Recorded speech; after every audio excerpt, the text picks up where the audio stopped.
All right, good afternoon. Welcome to Glendale City Council Workshop Session of March 8, 2022. The meeting is called to order.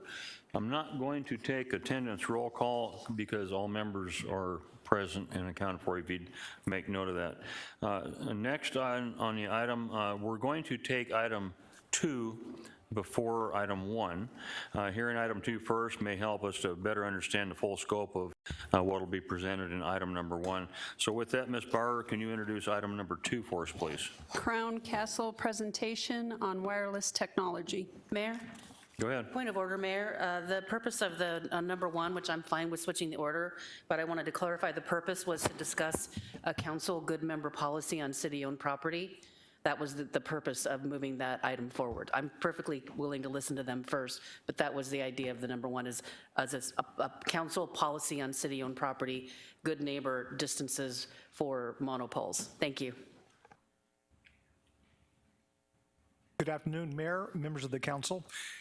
Thank you again for your time this afternoon. To start off the session today on item number 1, we're going to have this Ryan Lee, our intergovernmental program manager, will lead off the discussion. Ryan?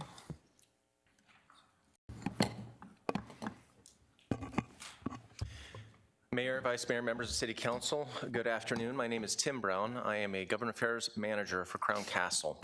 I am a 20-year telecom representative and been given the opportunity to be able to come today to talk to you a little bit about the wireless industry, talk about the details and the importance of understanding the RF technology behind this, and ultimately answer any questions this council may have about not only the wireless technology, but also as the site-specific questions come up. I want to emphasize something here. I understand the position we're in as a private company to be able to come before this body is a little bit unusual, but please know that I represent the wider wireless industry. There is nothing that I wouldn't say that my colleagues at any of the tower companies or carriers wouldn't say, because what we're saying is true across all of the technologies. What we're saying is applicable for all of the bodies that may come before you on this question. And so ultimately, we hope to provide some clarity around this question. It is difficult in a very brief presentation like this to cover all the items, so I will offer and continue to offer individually to the council members to meet, to talk about this, and to continue to liaise as is necessary to answer this question for the community, which is one that has been ongoing for decades in these communities as we're deploying these wireless networks.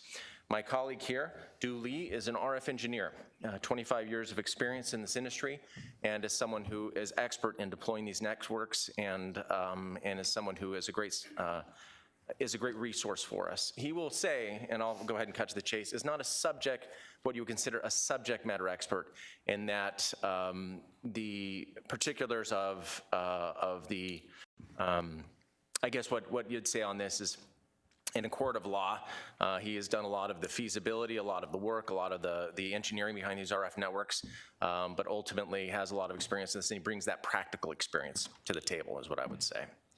So with that, we're ready to jump into the presentation to talk about the evolution of the wireless service, unless there's anything else before we begin. Ready to proceed? Great. I'll turn the time over to Drew to talk about the evolution of wireless service. Thank you, Tim, and good afternoon, council members and Mayor Wirth. So for my presentation today, I'm going to talk about the evolution of wireless with a strong emphasis on RF safety. Okay, so let's get started. So what you see right now is the 5th generation of wireless service, right? From 1G to 5G. So the 1G was pretty much analog technology. Those were the old days when you got the big clunky cell phone, but it's analog, right? And then later on it evolved into 2G. 2G is nothing different. It's digital, okay? And this is when you get your text messaging on your phone also.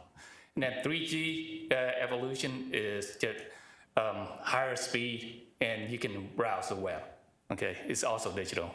And now what we've been used to for the last several years is 4G. It's just enough higher speed than 3G. You can stream video like Netflix or Spotify, okay? And then what we've been hearing a lot about is 5G, how it's a game changer. So the biggest difference that people think about 5G is like, oh, we can get up to 5 gig of download per second on 5G. That's true. However, the game changer is that the number of connectivities of devices. So think of 4G is mostly about mobile phone and tablets, right? You got your iPad and your Samsung tablet. With 5G, we're talking about not only mobile devices, but let's say your cars, your home appliances, hospital equipment, manufacturing company. Those kind of machines can be connected wirelessly. Okay, so that's the biggest difference between 4G and 5G. But overall, it uses the same technology and frequency spectrum. Okay. So electromagnetic energy or electromagnetic waves. This is radiant energy that travels in the form of a wave. Why is this important? Okay, so in order for a cell tower to communicate to your phone or a remote control communicate to your TV, we use electromagnetic wave for that communication. Okay, so it's everywhere around us, and it's a natural phenomenon. Okay. So just to give an example of the early days of like wireless technology. Next slide, please. If you can. Next one. Next slide. Thanks. Yeah. So what you're looking at is like a radio or a broadcast television station. This typically you get a very high tower up to like 500 feet or even more, right on top of a hill. Its coverage objective is to get as big of an area as you want, right? So you can send signal to many homes you can. So typical radius could be up to like 30 or 50 miles radius, okay? And it's just one-way communication to your TV or your radio station. And the power it uses coming out of this is very high. So you're looking at the effective radiated power can go up to like 200,000 watts, okay, from this. Right? It has to be, right? Because you want to reach the maximum radius you can, okay? So next slide. How do you compare that to a wireless cellular tower? So wireless cellular towers are much smaller. It ranges from like 30 feet to maybe in the urban area, such as Glendale, to like 140, okay? It uses much less power. Why? Because the coverage objective is small, right? The wireless industry want to keep, because of the number of users, they want to keep the radius to like within a mile and a half, right? So that's why the power is small. So to give it, put it in perspective, right? The power that you receive from the cellular tower to your phone is around 90 dBm. To convert that into watts, that's about 1 nanowatt.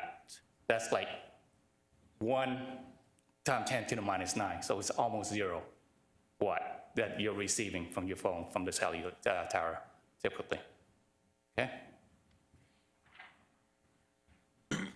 So when we talk about electromagnetic wave, we have to talk about the spectrum. Okay, so within the electromagnetic wave, it form what we call a spectrum. Another word is frequency range, right? So on your left side, you got the low energy, and on the right side, you have a very high energy. And they separate it into 2 columns. Ionizing spectrum, which are high energy spectrum where it can remove an electron from a molecule or an atom. So in the sense, because of that, some of the radiation spectrum here, such as gamma ray, can cause cancer, right? And then between that, you have like ultraviolet ray, which is like the sun, right? And below that is what they call the non-ionizing spectrum, which are lower, much lower energy, and it cannot remove electron from an atom, right? Typical really low frequency radiation from this are like electric saver, electric blanket, right? And you got your TV and radio, and then of course you got 4G and 5G in that lower end spectrum also. Okay. So what I want to talk about when I compare it is something we're very familiar with. Visible light is all around us, and we've been exposed to it almost 24/7, right, wherever we go. So visible light land in the higher non-ionizing spectrum, but we know that's safe, right? It doesn't cause sunburn, it can't give you a tan, and it can't cause cancer.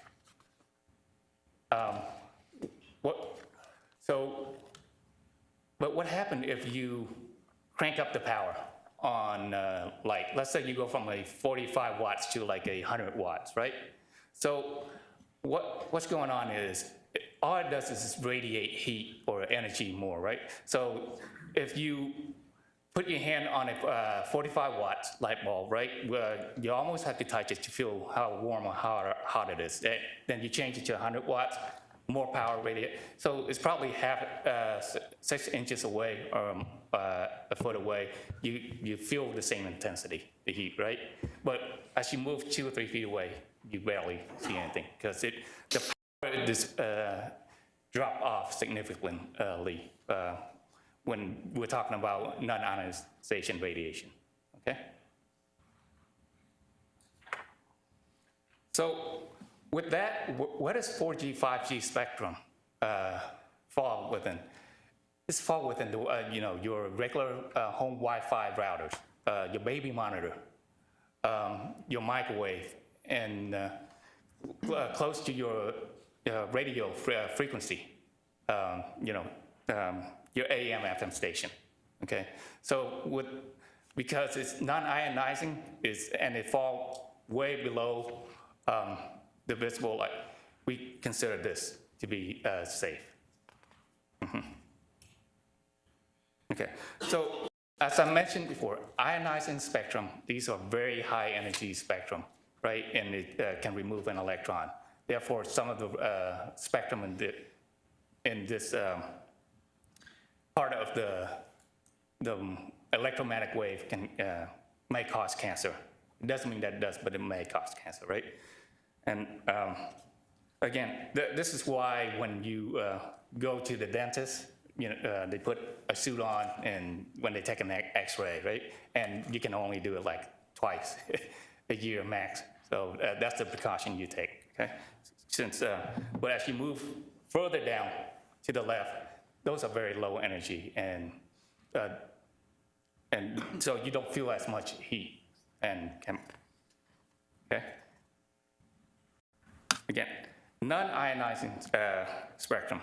To repeat myself, it cannot. The energy is so low that it cannot remove an electron from a molecule or an atom, right? So therefore, it cannot cause cancer. This has been studied throughout for years, and then because that we know light is safe, some of the technology that we use daily that we know is safe, such as Wi-Fi router, baby monitor, are safe. We consider 4G, 5G spectrum fall within that range, low range, is safe also from cancer causing. Okay. So that concludes, I think I'm still on here, that concludes really the presentation on 5G. I'm not sure that is on, or you need. Am I too far away? No, you are. There I you need go. to radiate more towards my microphone. Correct. That concludes our presentation on the 4 and 5G. Now, we have a mountain, a voluminous book of information regarding this that we could expound on, but we're cognizant of your time and the limitations for this. Of course, the offer always stands to be able to meet individually, not only the members of the council, but staff to be able to discuss this at length. Ultimately, why is it that these networks should be employed, and what is it about wireless? It has become an indispensable part of our daily lives. What we've done, based on the current metrics, is half of households currently only have a wireless phone as their primary source of communication. which means that by that, you're going to have, the number's actually 85% of 911 calls are currently made on cell phones, of which half of those are made for households. And so we have regarded, the industry at large regarded themselves as an indispensable piece of infrastructure for the communities in which we serve. And that's why we believe that the strengthening and the improvement of these networks is a critical component of the future for any community. And what is it that's driving this? Ultimately, it's resident demand. Because there's so much utilization of these existing networks, it is constantly drawing on a resource. You guys, for example, are in a developing community. Before you build these subdivisions, you have to ensure the roads are built correctly, the sewer lines, the water lines, everything is done to capacity that will be able to manage this growth. For us, as infrastructure providers, the roads keep getting smaller because people are using them. We have to build more capacity for people to travel those digital highways. Otherwise, what happens is you get what is a finite resource with almost an infinite amount of use, and that's what creates what we term the digital divide. Communities that lack that critical care and infrastructure have that be able to answer. What happens is that for telemedicine, education, work, right, even for entertainment, which is probably at the bottom of that spectrum there, they find something that used to be available to them has become slow or unavailable at all. And often there are communities that are more affected because that may be their only resource for connectivity in their homes. And so the industry has taken this very seriously. This is why we not only have the deployment of macro cells, but you also see a continuing stream of small cells being built in these communities to address the demands that are presenting themselves. These networks are getting saturated, and so we have to respond to our customer demand. And by doing so, we develop the networks, we strengthen networks, we improve the networks to be able to do that, which is an important part of what we do. If you look at the larger community here, and we've seen this, right, in the cars and the buses, public transportation, et cetera, it's this connectivity that happens. Crown Castle, for example, is a large provider of not only cell towers and small cells, but also a tremendous amount of fiber, as are the other folks in the marketplace as well. And what we have seen is this connection between all of those components. Folks will get in their car in the morning with their mobile phone on, they'll be using the wireless towers till they get to work. Will depend on fiber at work for the communications. I, for example, at my office, I no longer have an office phone. I just simply use the computer or I use my cell phone for all of those different components. Yeah. Interrupt you for just a second. Sure. Can you tell us what your previous occupation was before you started working where you currently are? Sure. So I've been in the wireless industry for about 20 years. I was an elected official for 8 years. I was mayor for a couple of years in San Clemente, California. I don't know if you guys have had a chance to visit, but it's lovely. I was originally born here in Arizona, though, so I was born and raised in Mesa and was here till I was 30. I married a California girl, and you kind of go where they tell you to go, so I ended up in San Clemente. Okay, got a question for you down here, Ken. Yes. Thank you, Mayor. Thank you for the presentation. I think it's a little off the mark of what my purpose was, but I appreciate the presentation. What I'd like to know is, and I don't recall your name. Dooley. Thank you. Yes. Is there an overlap? So what I wanted to discuss was what right now our zoning, or what we're following our regular zoning, that we would allow installation of a monopole within 150 feet of a residence. That's what we're allowing right now. Now, my position is, and I've been in some of these homes, at the one that's in particular in my district, where literally people can see them in their living room, in their kitchen, in their bedroom. They're too close to their houses.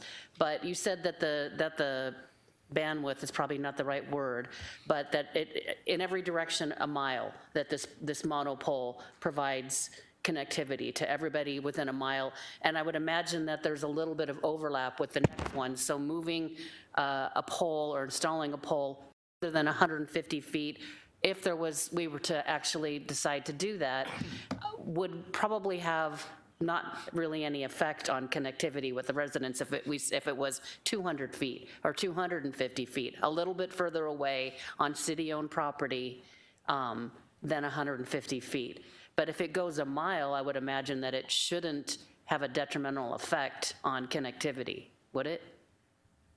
If we go a mile, you said? Right, but I'm saying if you, for example, if this pole was 200 feet from these residences rather than 150 feet or 250 feet or whatever, if we were to decide to make a change to our policy on city-owned property, how far we want to put these away from a residence, not because of 5G or cancer or anything else, really more of an aesthetic. Yeah. Because you sit in your backyard and it's literally the only thing you can see. So I've tried to mitigate this and I did reach out to Tim and we had a great conversation. I've tried to mitigate this for the residents myself, but there's literally nothing I can do to make that thing not visible from inside their homes. It's just too big, and it's really close. It's a really good question. Here's what I say, because I do want you to talk about the technology. So a world that I lived in was called site acquisition. When you go out to look for a site, you have a certain objective, what they call coverage objective. A neighborhood is being developed or is developed, and you have to provide an improved wireless coverage for that area. You would be surprised at the limited options presented to wireless carriers as they look to place these sites.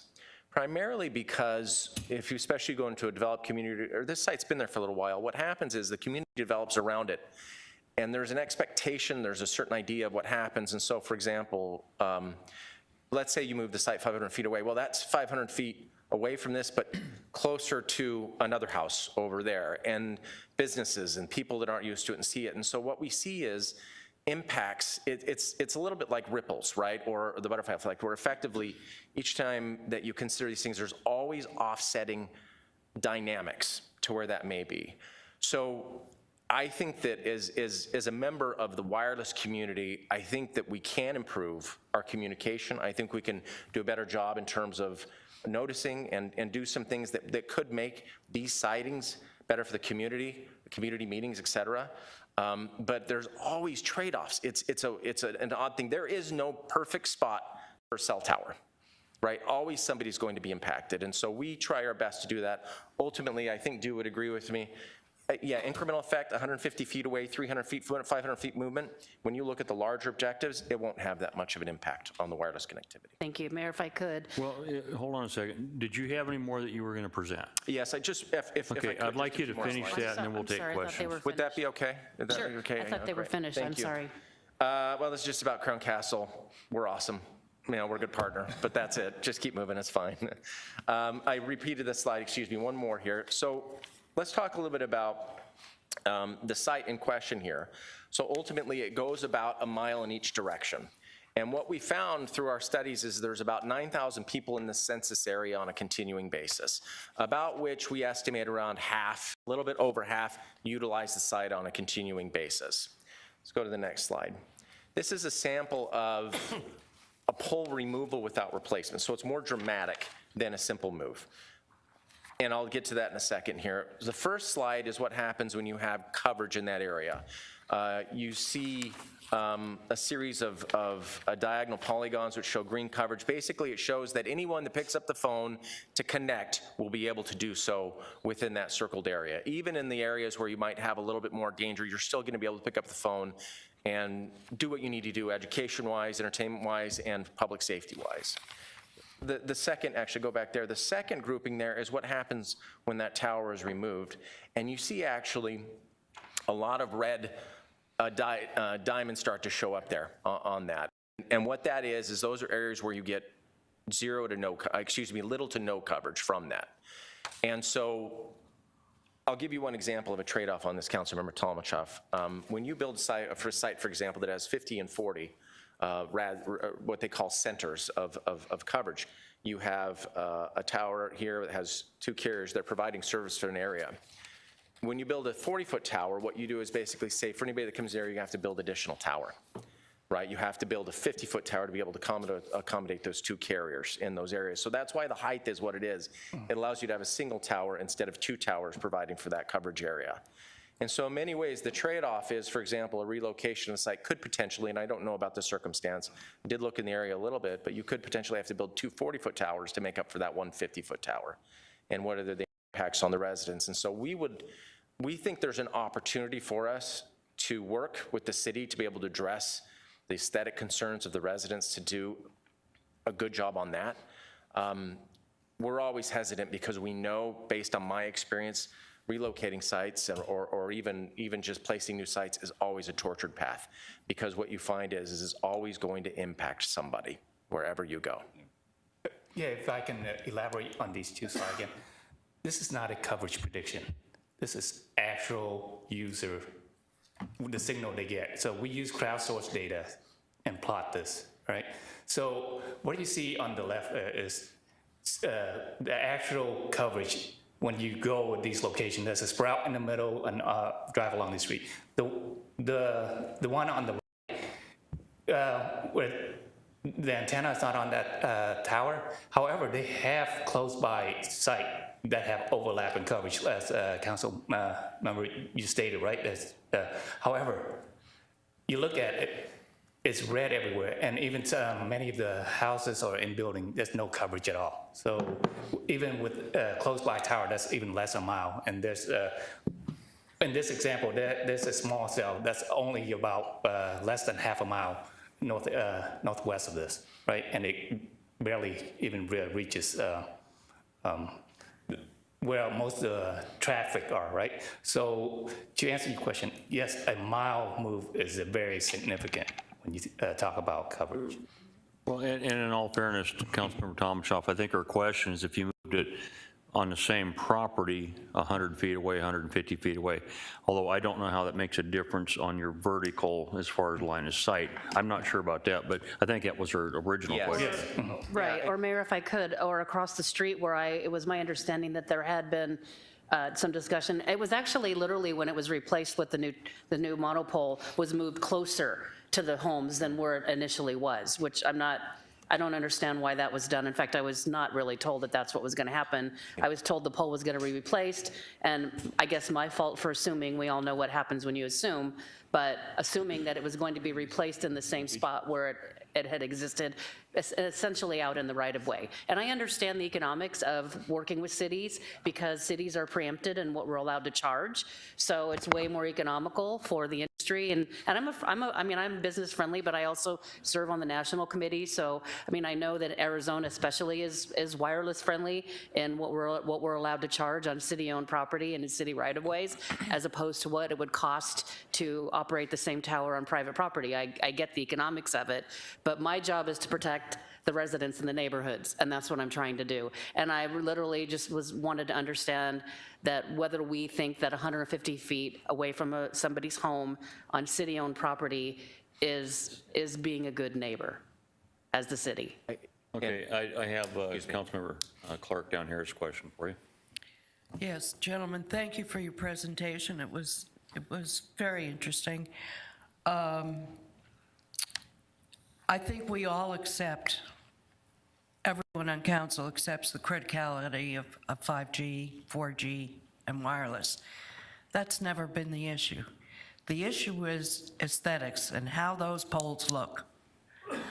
Now, for an industry that can come up with 5G, why can't this industry come up with a better way of disguising these poles, which are highly ugly? And I do know, I remember driving along the 101, and there's a church somewhere up in your area that built a tower around their pole. Now, why can't you do things like that, especially when you're closer to neighborhoods? The fake trees that you put on poles look awful. You still know it's a monopole and it's still ugly. So I'm challenging you as an industry. You're going to be around forever. You're going to intrude in neighborhoods. With that intrusion comes a responsibility to make those things less obtrusive to the general public. What are you doing about that? I'll compare it, if I may, to a city. So in the 90s, when the wireless industry was developing, you had all sorts of operators that were building towers based on the needs at the time, and what was an industry that was not really well understood at the time. So you had all sorts of towers that developed. I know I was driving this whole region at the time when I was in school, and I remember seeing the first sites because I signed up for the AT&T wireless. I'm like, what is that? And so you had a series of sites that have developed early in the industry, I would say for the first 10 to 15 years, that were appropriate for the time. Similar to how cities build out, when you get certain development standards, right, in the early part of the city, homes, buildings are built with certain standards that as the community develops, becomes more sophisticated, you get better guidelines for how those homes get developed, how those buildings get developed in future communities. But that doesn't stop the fact that a significant portion of the community was built to certain development standards. We as an industry, I feel like, and particularly in recent years, even on this site in question here, it was a stealth site. And it was one that was done with what I would say the best possible technology at the time. Now, it was more of an elm, and it was a little green. From what I remember, Arizona, it should be more Palo Verde looking, right? Have like the browner colors and things like that. So there's some improvements we could make there. But what I would say is, as time goes, our sites will come current with the condition in which they find themselves. Some of these towers were built where there were no homes around them, and now all of a sudden they're surrounded by entire subdivisions. And so I think what's going to happen is, just like a community, the industry and the tower portfolio itself will come current to the standards in which they currently operate. So we have improvement to make on that. If I might follow up, but you're not talking about aesthetics. You No, are, but you're tap dancing around it. No, the aesthetics are an important part of that, because as we upgrade a site, right, as we have the opportunity to upgrade sites, because the radio equipment has to be changed out, we have the opportunities to improve the aesthetics when we do that. Mayor, if I could continue, what are the current aesthetics? Those trees, right? Yes. They're awful. Yeah. And I'm telling you that this is an industry that's innovative, creative, and this is the best you can do to camouflage these things. Don't look at me like that. I will. You gotta come up with some solutions. Here's what I would say is that many times our best efforts to camouflage are sometimes draw more attention to it. So sometimes a steel monopole is even more invisible than a tree that's meant to look. Let Not me if ask you're you a living question next to real it. quick. The micro, the small, Yes. how much are those taking over compared to the large ones that have been used forever?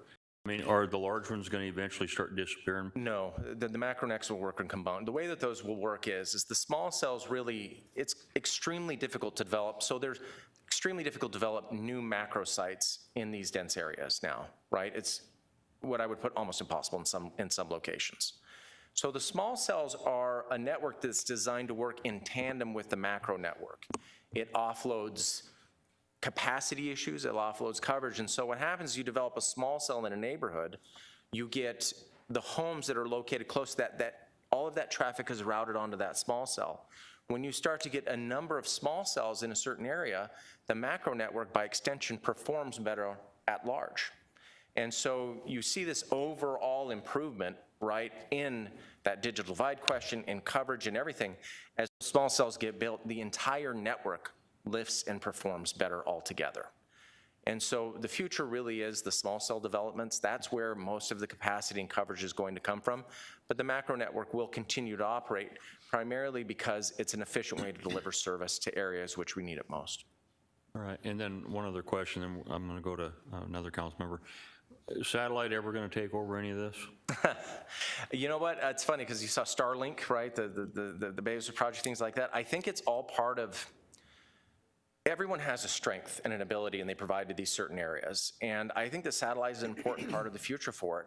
The question is, and I'm going to have Dew speak about this one, is density in urban areas. And that's where I think the satellite component, maybe you could speak to that a little bit. To answer that, I do not see how satellite can take over when you have that much capacity need in an area, especially residential. The capacity or the need? Both. So capacity and need go hand in hand, right? So if you're a resident and you don't you use exclusively wireless to stream Netflix or any Amazon, okay? You need that amount of data there, right? But if your wife and kids are using the network too, right? It's consuming up all that bandwidth. It's slowed down, right? So you have to shrink that coverage somehow and have less people so you can have the same user experience. You have what is used to be 2 or 3 people on the network. Now you have the same user experience of 30 or 40 megahertz of download per second. So there's no buffering, okay? And then, of course, you have the safety issue too. So as Tim was mentioning, right, is over 80% of the calls of 911 calls, right? I don't see how satellite can take over that many usage, right? And provide that at the same time, same adequate coverage and need as a cellular tower that's more focused and concentrated on a small area. An excellent use for rural areas, Yes. the satellite technology. Well, and I'm sitting here thinking, when I was a kid, how cool the transistor radio was when it came out. So, Mr. Melner. Time ago, Mayor. To echo a little bit of the sentiment that we've been talking about, aesthetics.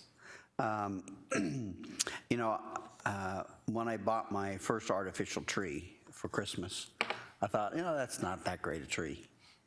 But now I've got an artificial tree that people say, is that real? That's, I think, what we're trying to get to. Now, I'll disagree with Councilmember Clark. I drive around the valley all the time, and I see some aesthetic towers that look pretty good. I have to do a double take. I know what it is if I do a double take.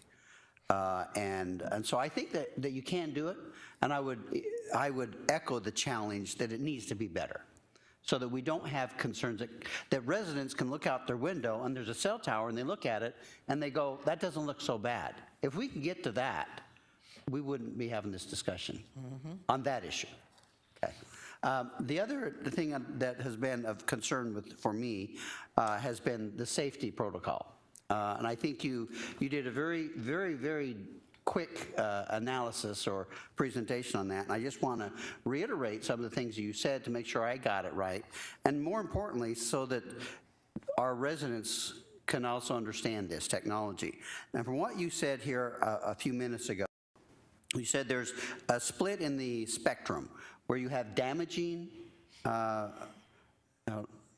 electromagnetic waves, which are called ionizing, and then you have non-damaging, which are non-ionizing. The damaging meaning that it can change an electron on an atom so that if it bombards us or our brain or our eyes, it could do something to our chemistry to cause cancer or do other things. And X-rays and gamma rays and those kind of things do that. Is that correct? That is correct. Now, what you're telling me, which is really what I found a little fascinating today, is that the 4G and 5G in that spectrum is way down the line. I've always been very concerned about electromagnetic waves, and I know I have residents who have contacted me and said, this is a real concern, that we don't want to see things put into our city that are going to cause us health issues. What I'm seeing here, if I'm not mistaken, is it's below microwaves, it's below a toaster, it's way below visible light from the sun and from artificial light. Did I get that right? Yeah. And what you are telling us is the industry has studied this, and they have said that there's no cause to alarm. Is that basically what you told me for using 4G and 5G?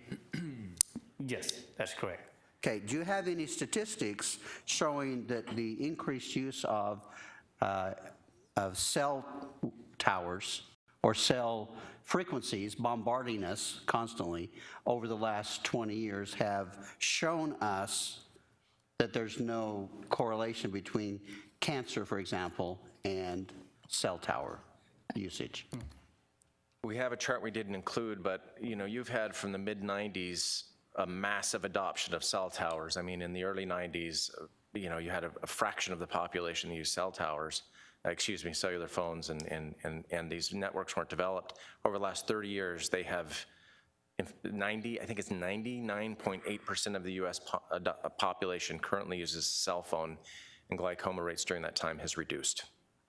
And so the statistics are very clear on that particular portion that it just has not had a correlation. Is that with all cancers, or is it that just a particular one that? It's the one that they pretend would have had that effect. Okay, thank you, Mayor, if I may. These are comforting to me to see this, because this is one of my areas of concern. And I'm not, I guess I'm not 100% saying, yes, I agree there's no harmful effects of these electromagnetic waves. But this has been very enlightening for me to see this discussion. And I'd like to know, what kind of official studies can you present, can you tell us about that have come to this conclusion? Well, in the absence of the available time, what we've done is we actually have a handout here. It's just a statement from national bodies, OSHA, FDA, American Cancer Society, international bodies, with some statements that are fairly definitive on this question. I'd hand this out to the council. The amount of studies that have been done on this, in excess of 20,000 studies on this particular question regarding ionizing versus non-ionizing radiation. And the studies have also found, for the large part, that same conclusion. And so we're happy to send that information to this group individually and share that information. The FCC, I mean, candidly, we rely heavily on the FDA, FCC, all the different groups that have studied this question. The industry research, it's not just from our industry, it's from the larger federal agencies as well. And we're happy to share that with you. Candidly, it's on the FCC website, and that information is readily available. So if I may, Mayor, one last question. So you're saying the FCC does have listed like the studies where we could go in there and it would tell us? Yes. Because this was one of my concerns before. Nobody could tell me that there's anything out there saying it's safe or not safe. Yes, we can share that information with you. I would appreciate that very much. Right. Thank you, Mayor. Vice Mayor. Thank you, Mayor. My next comments aren't to be supportive of anybody in the room other than answer questions to my constituents. Councilmember Malnar and I were really concerned with 5G when it started to come into our neighborhoods. Look, I'm not a scientist. I don't know exactly what it causes, if it does or if it doesn't. But I've been asked to look into finding information that suggests that it does or it doesn't. So my comments are not helpful to you or to anybody else. They are what they are. So in August of 2021, there was a decision by the United States Circuit Court of Appeals regarding the FCC, and I'm going to read verbatim, of a 2019 RF order that suggests that there is cause for concern that there's health issues to cancer. Here's what it reads. The United States Courts of Appeals decision expressly upholds the FCC's determination that mobile phones and networks do not cause cancer. With respect to other claims, the opinion takes no position and simply directs the FCC to more explain itself and of its conclusion. The consensus of the international scientific community is that radio frequencies from wireless devices and networks, including 5G, has not shown to cause health problems. The evidence includes thousands of peer-reviewed studies conducted over decades and includes input from experts, organizations such as the FDA, the World Health Organization, and American Cancer Society.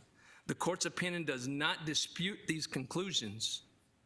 The decision goes on to say, the opinion of the court, we find the commission's offered an adequate explanation for determination of the exposure to RF radiation at levels below the commission's current limits does not cause cancer.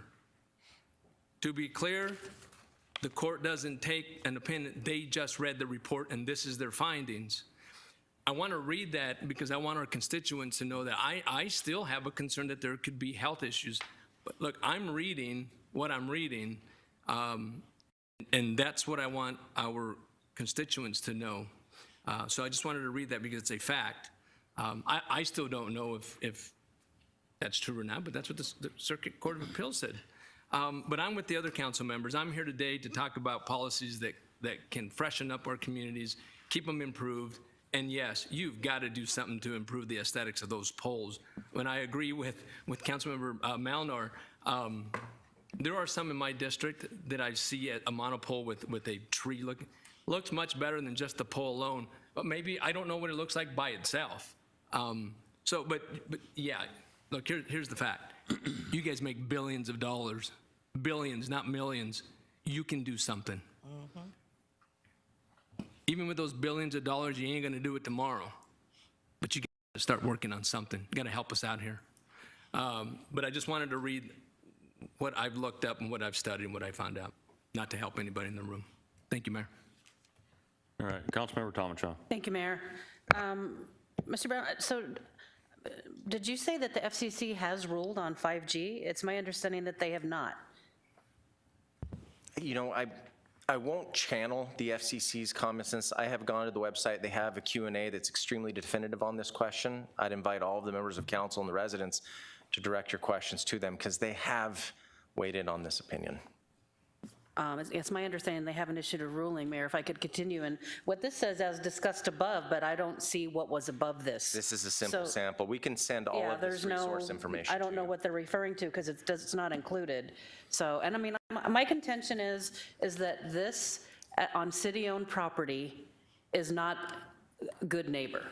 That's all. This, I mean, if this was another 150, 200 feet away, it wouldn't be nearly so visible from somebody's, I mean, and I don't know if you've driven by where this particular one in my district is, but my point is that I think the city should be the best neighbor to these residents, not the worst neighbor to these residents. That's all.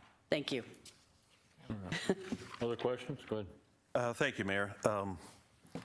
Most everything's been covered, but there's a couple of points that I want to make at risk of entering into a fray that doesn't beg me to be in it. It was mentioned, the mini poles. They were depicted on one of the slides. The mayor also brought them up, and these would be the ones that are typically attached to an existing street light, but not always. They may be on a new pole that's being planted in a neighborhood. And while they are smaller, they can be equally as obtrusive to those neighbors. And I would encourage staff and caution the industry to pay far more attention to where you locate those in regards to people's property. And I realize that you're in the business of minimizing costs, and the shortest route is typically the cheapest, but I think the industry needs to pay more attention to where in our neighborhoods those are getting located and the impacts that they have to the residents immediately adjacent to them. And again, the impacts being the visual, the aesthetic impact. And then my second comment is directly to that, and it has to do with burden sharing. If you harken back to the photograph, the aerial photograph that showed the particular site that we've talked about in the past, but it applies to all of them. You have the 1 mile radius that was discussed, or maybe 1.5 miles. The benefit of that monopole is equally shared by everybody within that radius. And when the next pole is 1 mile or 1.5 miles away and you have the overlap, I think I can confidently say equally. The person closest to the pole doesn't necessarily experience a whole lot faster internet, streaming. You don't want to watch the movie at twice the speed it was recorded at, nor does your phone call, connect more clearly. Your goal is to make sure that everybody has a high quality experience. So the benefit of that monopole is equally shared throughout that 1 mile diameter or radius. But the burden of that pole isn't distributed that way. It is distributed disproportionately on those people who live closest to it or in whose sight line that it is consistently in their way. And that, I think, is the issue that we have with this particular fire station. But it probably goes wider than that. And maybe we as elected officials and our city staff should be thinking differently about where we locate these things. Is it not better, perhaps, and more fair to locate these things in grocery store parking lots or near intersections where people have brief exposures to the visible blight, but at least everybody's exposed to it? Everybody that's using their cell phone shares in the burden of it, rather than push that burden on just a handful of people who happen to live in just the wrong spot. Thank you. If it was easy, we wouldn't be here.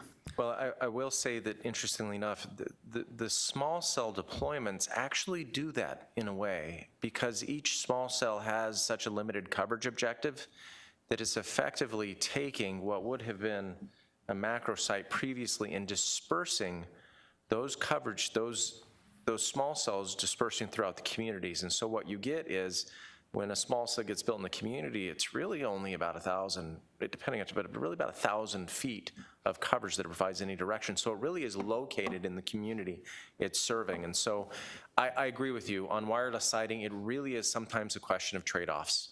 How do we, how do we get it to the right area, but also not impact it too much? It's a delicate dance, and I've heard the message loud and clear and I'll convey it to my industry partners about aesthetic concerns. I think it's a perfectly reasonable point to make, and one that the industry has heard and will continue to hear until we get that addressed to satisfaction. But the future really is the small cell deployments. Macro development is not going to meet the needs of what is the technological desire of the residents here. And so the small cell deployments will be more frequent, and those, I think, are also a little bit more in balance with the community in which they're located in terms of size and scope, et cetera. So it may actually answer your question to a degree, but ultimately it's an unsatisfying answer to a problem that's been in existence for 25 years, and I wish I could account for that better. Thank you. A comment that was made about move it to a shopping center, that might be fine for people that don't live near shopping centers. I happen to have one across the street from me. And so in my case, it would be in a different city, not even in my own city. You guys have a problem that's not going to be easily fixed.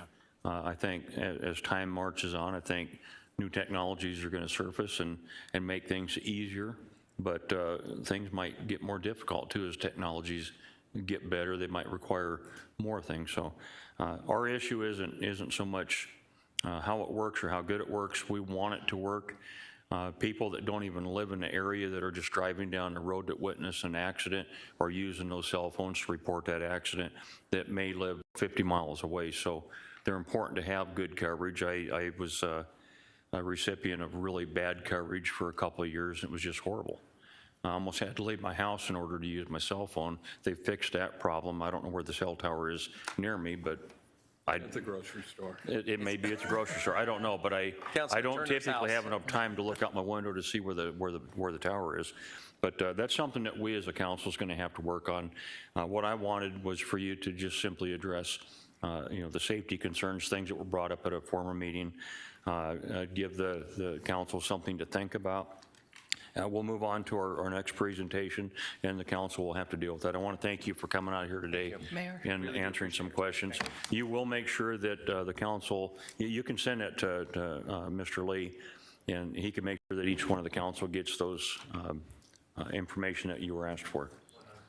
Okay. Mayor, one curious question. How tall are the small cell sites? About 1.5 feet. The small cell can range 30 to 40 feet, but most of them are the All right. height of the light pole. And what about the actual thing itself mounts on a light pole? It's only a couple of feet high, right? Yes. Yeah. Yeah, those are the antennas. Okay. All right. Thank you, gentlemen. We appreciate your time. Thank you for the opportunity. Ms. Bauer, item number 1. Council item of special interest, Monopole follow-up. Mayor, members of the council, here to provide staff report this afternoon. Item number 1 is Don Bessler, and he's our Director of Engineering.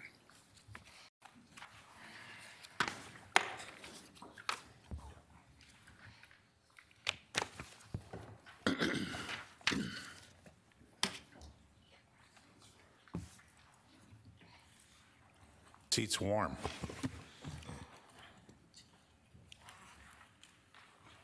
Thank you, Mr. Phelps. Thank you, Mayor.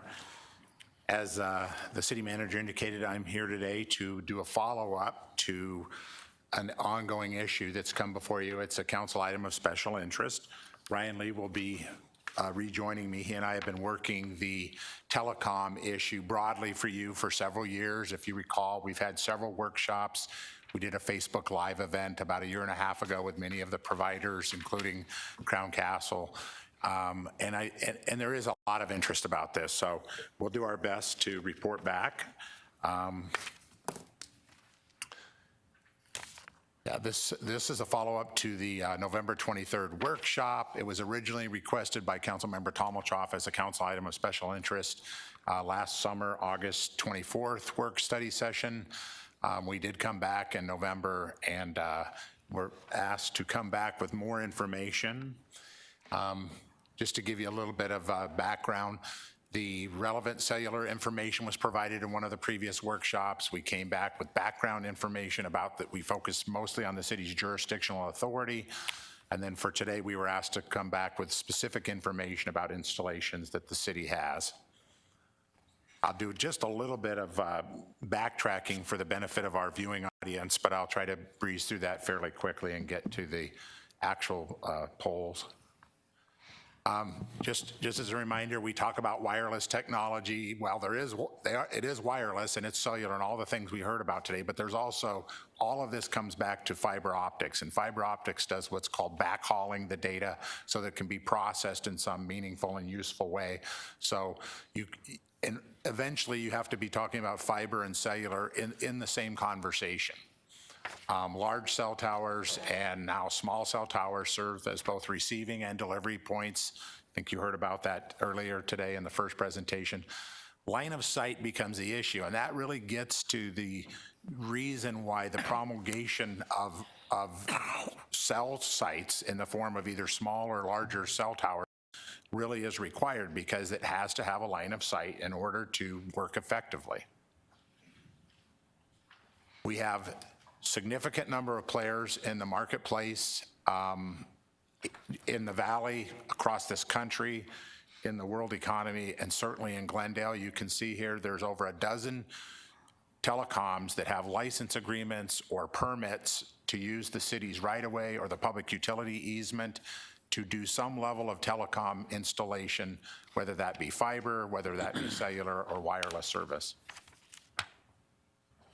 I think this was mentioned earlier, but it certainly is the future. If you think about, several of you have been on council for a number of years, and you'll remember that hardwire installations were really the thing. And with some of us are old enough to remember the term Ma Bell, and that was all about hardline wire. And those systems are not being re-improved across America's cities. So we're not getting requests any longer by providers to come in and put in hardwire, copper, those sorts of things. And so the analog service that you're used to having as a phone that's hanging on the wall in the kitchen, that's going the way over time. So, some studies will say as quickly as 2025, it'll be a very small percentage.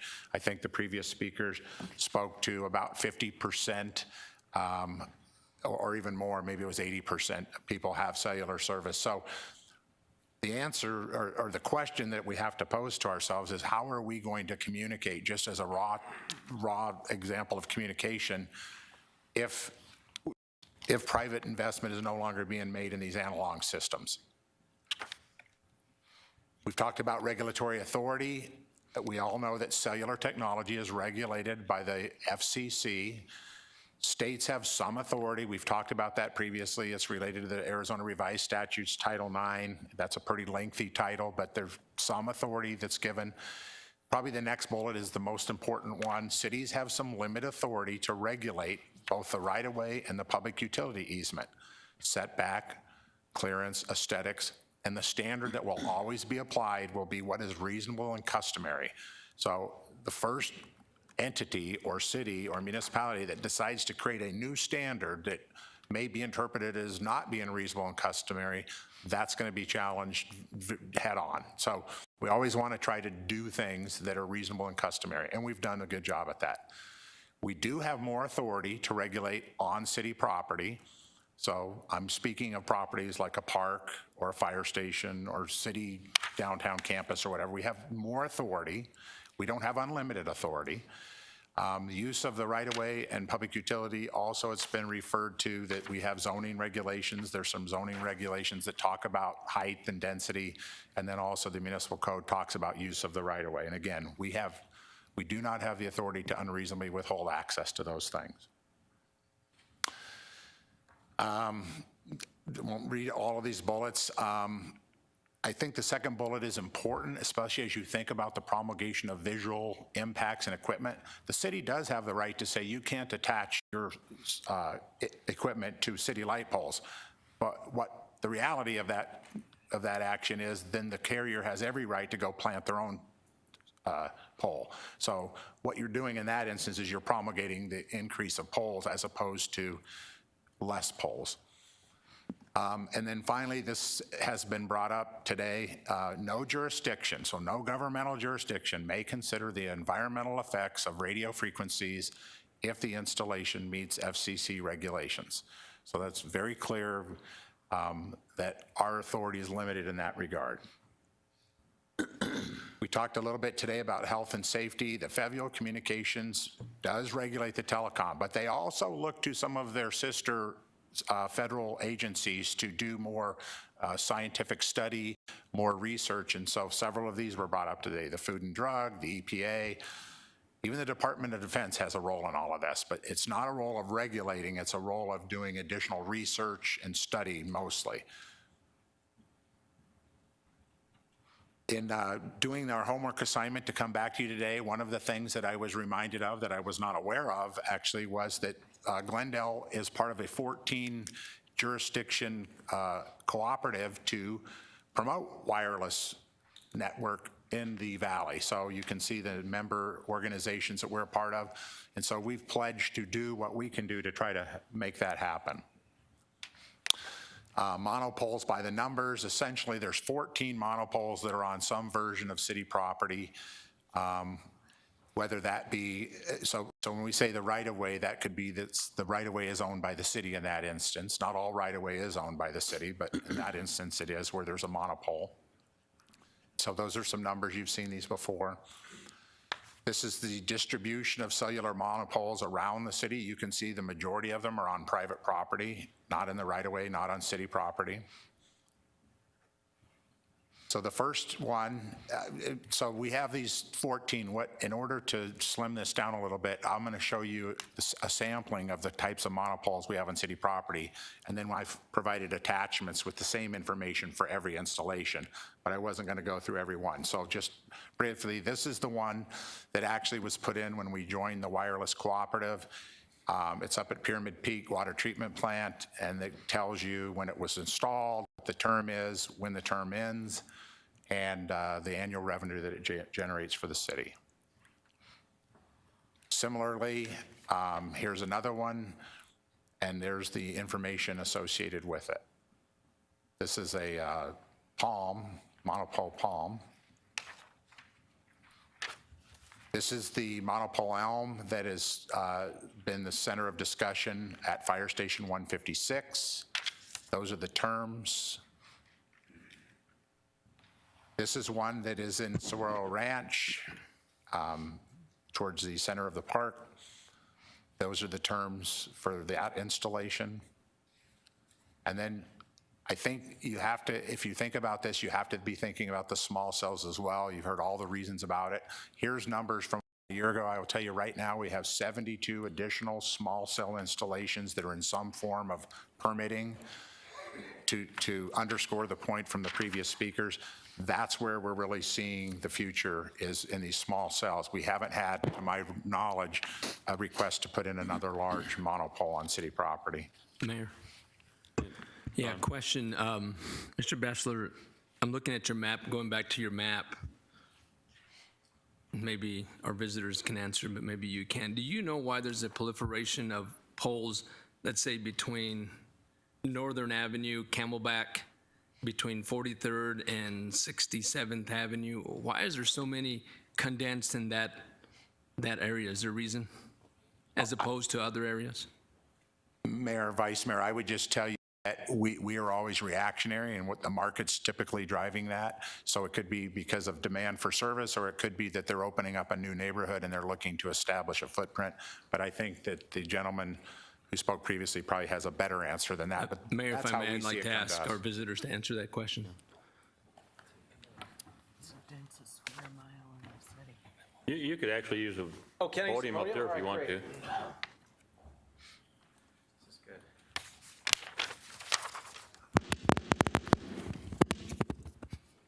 I think we're good. Okay. It's a very sensitive microphone. I won't even touch the dais anymore. Okay. Mayor's member of the podium. Mayor's member of council, Tim Brown from Crown Castle. I want to introduce my colleague. This is Scott September, also with Crown Castle. He's a council member in Gilbert, and he's also somebody who's very enmeshed in the marketplace here. I believe if I could ask your question, Vice Mayor Aldama, and then I'm going to ask for Scott here because he's more of a subject matter expert. And I'm going to caveat is that we may not know. This, I know it's impossible to conceive that we and I, but we're not quite sure, but we can certainly get you an answer on that. And so you're asking about that cluster right down to where it looks like there's, what, 5 sites within that are? Is that why? Yeah, it's between Northern and Camelback. That's 43rd Avenue to 67th. It's a large area. Small cells or Are those macros or small cells? Let me go, Mayor, I can go back to maybe the previous.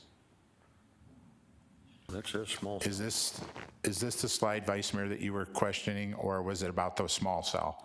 I'm on that map right there, just you went back to. There you go. Slide 13. Thank you, Okay. Councilmember. Which cluster? These are large cell. These are the larger monopoles. And which cluster are you referring to on this? Down the bottom right corner.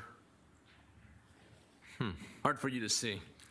You know what's difficult? What you will notice is when you look at our cellular coverage heat maps, they tend to be extremely active on freeways and arterials. So that's the only thing I could say. We could certainly get you an answer. Scott? Mayor, Vice Mayor, as a possible answer to that question, why is there such a concentration of towers in that particular area? 25 years ago, when the wireless industry was bringing their service to communities, the wireless ordinances that cities had at the time were not prepared to deal with the influx of new verticality. And so what was happening is it's easier for a wireless carrier to build their own monopole than to co-locate on someone else's. It was faster and easier. More expensive to build your own, but it was always a speed to market race for the wireless carriers.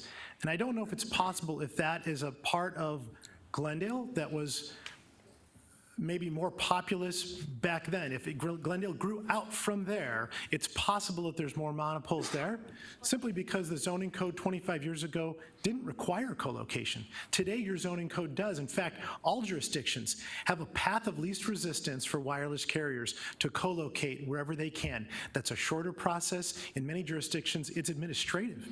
There's already vertical element. Adding some additional antennas is a much less visual intrusive way to bring a service to an area, and that's one possible reason. Mayor, gentlemen, thank you for trying to answer that question. I don't think we got an answer. Will you get us some firm information? A lot of these polls haven't been there for years, so I'd like to know, and I think others that are watching would like to know. There's quite a significant amount, but thank you for trying. I appreciate We'll answer it for you. All right, Promise. thank you. Thank you, Mayor. And my last slide is just what our staff recommendations are, that we continue to approach this from 2 perspectives. One, regulatorily, we have a number of agreements that are in place. We certainly should continue with those agreements as they've been consummated.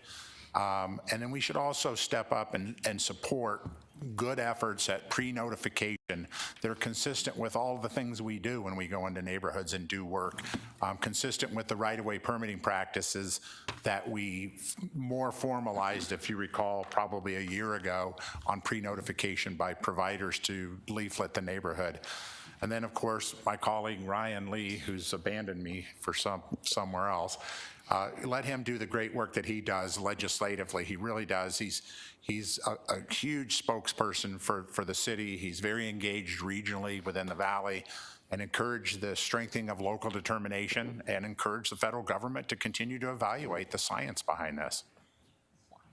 And that concludes the presentation that we had. Mayor, Go ahead.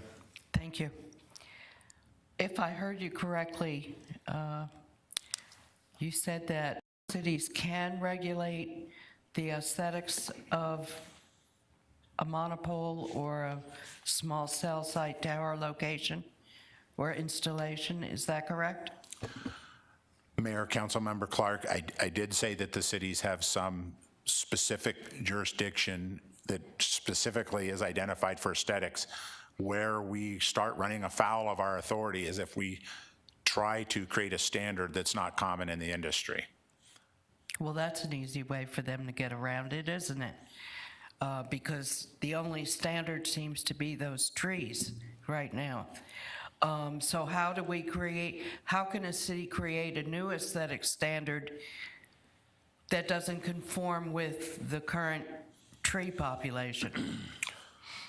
Council member, I think as our recommendation states, you really have to approach this legislatively, I think at the state level and then at the national level. One of your council members sits on the national board, but it really is about helping localities that are dealing with, you guys have one of the hardest jobs there is in governance, and that because you are the membrane between people that vote and people that are affected by the decisions that get made by government. And most of the authority is offloaded to the federal government in this instance, and trying to create some amount of local control around issues like aesthetics, I think is a worthy cause. And we certainly as staff will do our very best to interpret what those rules mean and what's sensible when permit requests come to us.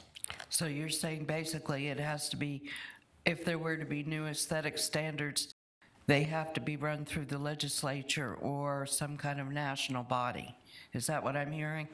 Mayor, council member, yeah, I think specifically that's that, but I think it's also, if you may not recall this, but we can certainly send it back to you. Ryan and I did a presentation for you about, feels like maybe 2 years ago, and we showed you that the evolution of stealth technology, especially for small cells, has really improved from what you see in many instances to something that actually looks like an ornamental light pole. So I think the industry has responded, as Mr. Brown has said, to the pressures that have come to bear by folks as yourself to say, you know, it's not going to be an easy slog for us if we ignore this just because we can. And I think there's a genuine offer to continue to do that. I think it's staff knowing that you want us to continue to try to pursue those things, and it is at the legislative platform important to make sure that your wishes carry forward. Mayor, if I could, 2 follow-up questions. Has the industry installed any of these ornamental light poles in Glendale? Mayor, Councilmember Clark, there have been variations of stealth technology used. I need to do some more research to find out. Second question, you mentioned a 14-member coalition, I assume of surrounding cities or jurisdictions. Has this group ever considered coming up with new aesthetic standards for the industry? Then it wouldn't be considered necessarily unusual or a deviation if a 14-member coalition backs something. So has that coalition considered tackling the aesthetic issue?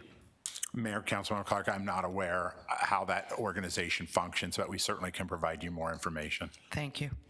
Well, first of all, your statement on trees is not correct. I know of 2 different places personally. One of them is a church that actually had their cell tower, looks like a very large... A bell tower, yeah. Looks like a very large crucifix. Oh. I've seen that. I've also seen one that was completely encased, which to me in my opinion, made it stand out more so by this really tall encased thing than if it would have just been a tower. The palm tree, in my opinion, is probably the most realistic looking thing they have, except for when is the last time that you've seen a 200-foot high palm tree, which is sort of strange, but I have no doubt in my mind that if they could figure out something that would make people happy and still allow them to make a profit, they'd be all over it. I just think it's an opportunity for somebody smart to figure out a way to make some good money, because I think they'd be all over that. What I would suggest, and we're going to go to Councilmember Tomachoff in a moment, but what I would suggest is maybe working with Ryan Lee, the League of Cities, possibly working on some legislation that might address a lot of these concerns, because that's where it needs to be happening for us to make a true difference. I know Ryan doesn't like these difficult things, but I know that he's capable of working on them. So that would be my suggestion for the council is let's bring it up to the league, see what we can get through. You've had a successful bill that you got through. Yeah. I know that we can work on it. I wasn't calling you up. I was just going to make that statement that that's something that we should be looking at.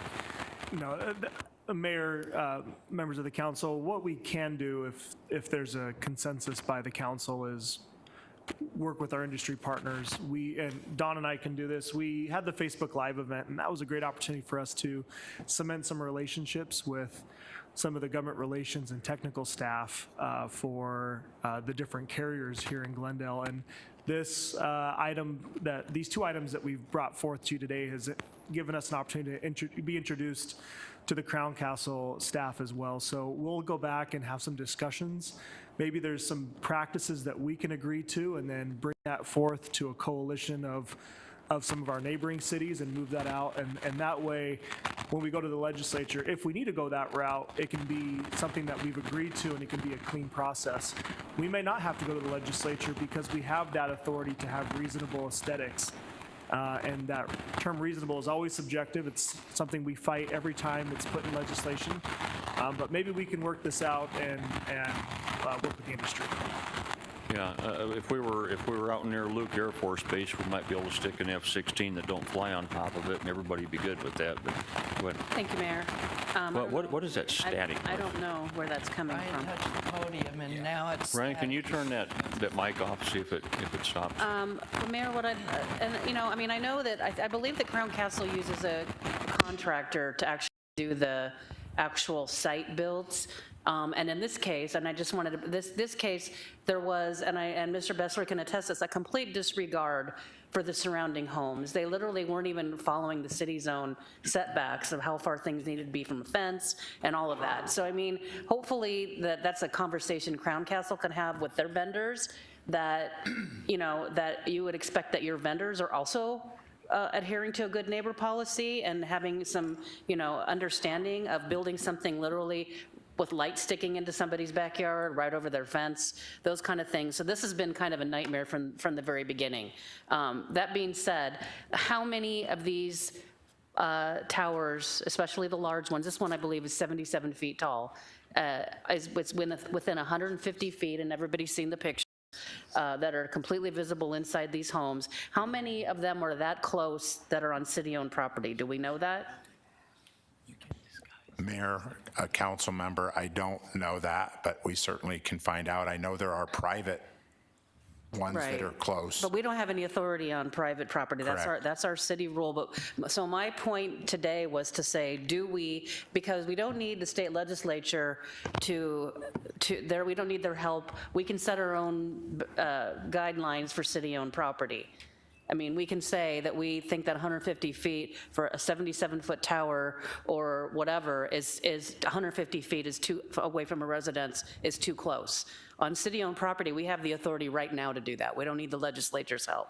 So, and in addition, and this is a complete aside, but I was made aware of this and I brought it up before. This particular location, the one that's in my district, the one that brought this whole issue forward for me anyway, was because it's at a fire station, which this fire station is zoned R16. It's essentially used as a residence because they sleep there, they cook there, they live there. When they're not out on calls, they're living in the fire station. And the International Association of Firefighters has a position that they oppose these towers at fire stations. It's the only one we have at a fire station, and I don't know if it's the only one we have that's within 150 feet of residences, both of those things. So, I mean, what I would like to consider is, do we want to have a good neighbor policy on city-owned property and come up with some other metrics that we want to use, whether it's however many feet for however tall the pole is, or however we want to do it, but do we want to have a different set of guidelines for what we want to happen on city-owned property so that we don't do this to somebody else's, some other neighborhood? That's what I'm asking today. And if we do follow through with that policy, then as these leases come due, then we can work with our partners, our industry partners, on helping them to relocate these towers across the street in shopping plazas and other places where they're not going to interrupt the delivery of service, which I know is the important piece of this. But we all have to be considerate of, these are people's homes. I mean, just for me, I mean, if this had been done, outside my home, I'd be furious about it, and I think most of us would be. So, like I said, I mean, my position is that the city should be a good neighbor And we should be considerate as we possibly can be. We have a lot less leeway in public, on private property and in right-of-ways and other places like that. But, and if they're, if they're not within 150 feet of a residence, then there's no discussion to be had. So I don't know how many of those there are. Maybe we can kick the can down the road and they can let us know if this is the only one or if there are more that are within 150 feet of a residence.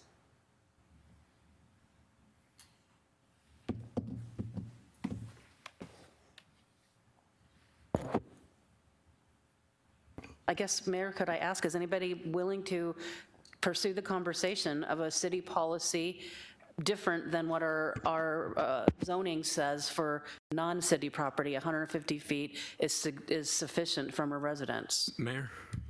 Yeah, Mayor. Yeah, I can agree. If we don't have one, if we lack one, then yeah, let's see what we can come up with. What does it hurt? Absolutely. Is that something you can do? Is that something in your wheelhouse, sir?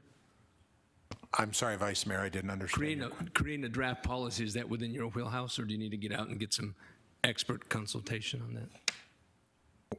Well, we serve at the direction of the city manager, so whatever process you use to achieve consensus and ask for staff to do follow-up work, we are always available to do that. Yeah, I'm open to that. Mayor. Go ahead. Thank you. So I think Councilmember Tomachoff has actually hit the nail right on the head, and quite squarely and forcefully. This is about the city of Glendale. What kind of neighbors are we going to be? And my recollection and looking at Google Earth, when at this particular site, as an example, the fire station 156 up there, when it was built and when a cell pole was first put up there, it was in front of the building, between the building and the street, and everybody lived with it. And then when there was a need for more service, greater technology, and a higher, taller pole, then it was moved into the parking lot, the parking area behind the fire station, twice as close, if that makes sense, but to the neighbors. A taller tower, cutting the distance from the neighbors to it by half at least. And I'm not sure today whether it still sits in the middle of the parking lot or whether it's been moved over closer to the neighbors, but I know that there's been I'm here that there's been other construction in association with that pole that is right on the property line just barely inside our property there. That's not us being a good neighbor, folks. And I think that I think it's well within our responsibility to consider how we're doing this. There'll be other places where we'll have little, if anything, that we can do about it. For instance, Northern Avenue, north side of Northern, between 53rd and 55th, where the office buildings, dentist office, and everything are there. And just north of that used to be Glen Lakes Golf Course.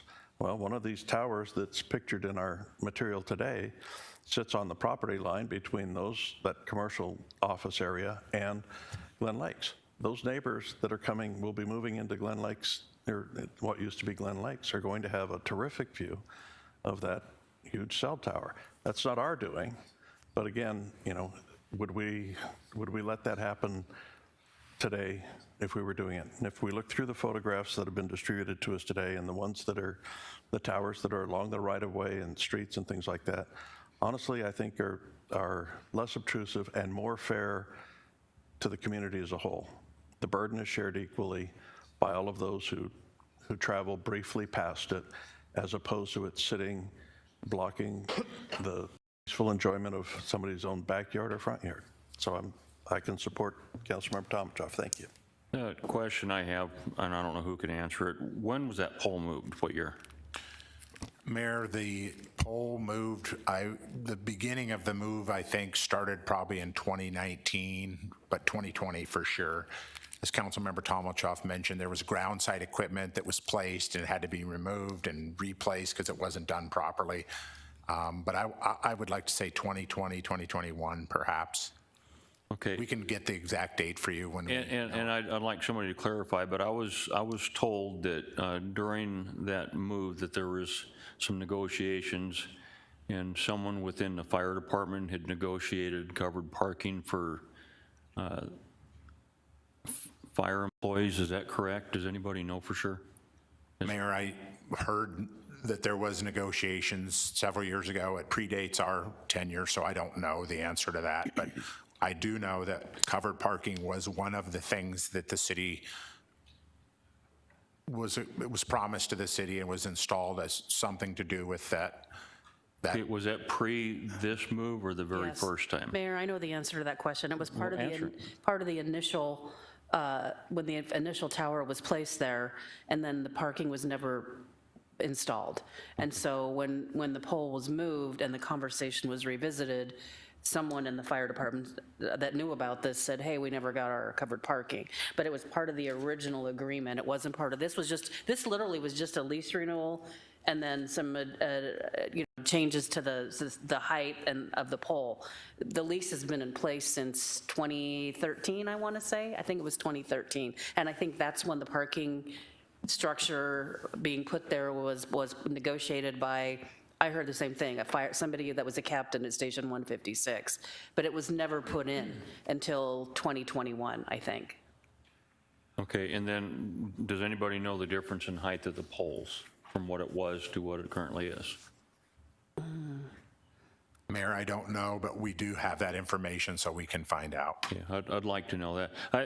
The only point I'm making is if we get to a point where we decide that we don't want to renew their contract and we choose to move it, I can assure you wherever you move it, you're going to have other people upset. You're going to have some people being happy it's gone, other people upset that it's moving in. So that's something that we really need to pay really, really close attention to. And then secondly is, I don't want to make it sound like this all happened blindly. Everybody at the time in the know approved it, and so we have a situation where we have some people unhappy about it. We just got to figure out how to make it the best we can. Right. I don't know if you're ever going to get rid of the poles. Is I the think point. that, Mayor, if I could, had it been put where the original pole was located, out essentially pretty much in the right-of-way, out almost on Deer Valley Road, I don't think any of this would have become a problem. Which is why I'd like to know the difference in height. Right, and the other pole was, I know it was probably like 30 or 40, it was not very tall. This is probably almost double, I would guess. Yeah, so I don't know as though in that case, if it would have made a bit of difference, it's still the same height, it's still going to be visible.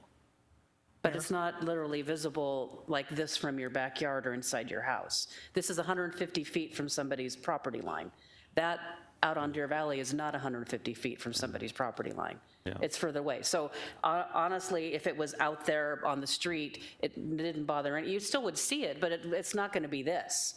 Or, when you pull into your house, this, or, I've shared these pictures with you guys. These are, this is what these people, and I've been in these homes, and I can tell you, it's impossible to ignore inside their homes. So the pictures of the current tower are the ones that look like a tree? Yes. Not The other tower did not look like a tree. It was just a big white pole. Mayor, it was a flag. It was a stealth flagpole. Yeah, go ahead. So just with regarding to the siting of it, traffic engineering, I know weighed in on the original site because of traffic safety. So sometimes there's a consideration given to, vehicles traveling it could wreck and hit a pole, causing damage. So I think there was some consideration to the site location. My recommendation would be, I think it would be very difficult to develop a policy that fits every scenario. But I think what we could do is this. Every agreement we would have to site a future cell site on city-owned property outside of the right-of-way has to come back in front of the council. What we could develop are some administrative policies that say at the very beginning part of those discussions, because these things don't typically happen overnight, they're a long discussion, is that we could require, staff to come back and in a workshop, very much on the front end, discuss with the council that there's interest in locating a site, and then from there you can require what types of studies you might want to have in terms of what's the aesthetic of the angles. Because here's the challenge. a 40-foot pole at 150 foot away may have one impact versus a 150-foot pole at 160 feet. And so I don't know whether that necessarily solves what you're looking to do, but if we said on the very front end, before staff would engage in a process to site a cell tower on city property outside of the right-of-way, that we would check in with the council, getting direction, then I think we could look at each unique situation and adapt it to meet your good neighbor standard. And I think that would be a far easier approach, and I think and really cover more of what you're hoping to do than trying to develop a one case fits all 150 feet, because at 151 feet it could be a whole different scenario where if we can control it. So that'd be my recommendation. We can certainly try to put together a policy, but I'm just trying to I could just go through my mind a whole series of circumstances that may not accomplish what you're wanting to do. Mayor, may I? Thank you. First, before we decide we're going to, and that would basically be saying to the people who live in this surrounding where this pole is, that too bad, because the policy is going to affect only things in the future.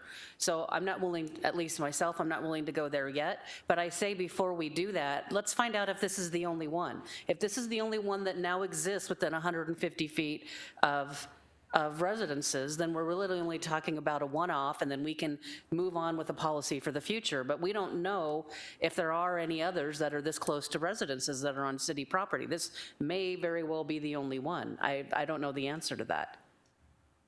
And I think they can both be done parallel tracks. I don't see why both of them can't be done. What do you think? Agree? Mayor. Huh? Mayor. Bill? And then regarding a policy, if the council feels that a policy is in order, it doesn't have to be so prescriptive that to say, that a difference would be between 149 feet and 151. I would think that we could have a policy that describes the principles that ought to be considered, the process that ought to be used, where input should come from, and where final approval exists. That would be something that we could establish that would last longer than the 7 of us would be on this council, and that would make sure that down the road that we have a way in which we're being good neighbors, doing our best to protect the residents that live near us. Thank you. All right, so is there a consensus to do both? Okay, there you go. Thank you, Mayor. Gentlemen, thank you for coming out today. Thank you. Ms. Bauer, item number 3, please. Fiscal year 2021 Annual Comprehensive Financial Report, ACFR, and Annual Audit Update. Mayor, members of the council, here to provide staff discussion on item number 3. It'll be led by Lisette Camacho, our Director of Budget and Finance, and we have several other presenters that will be part of the presentation.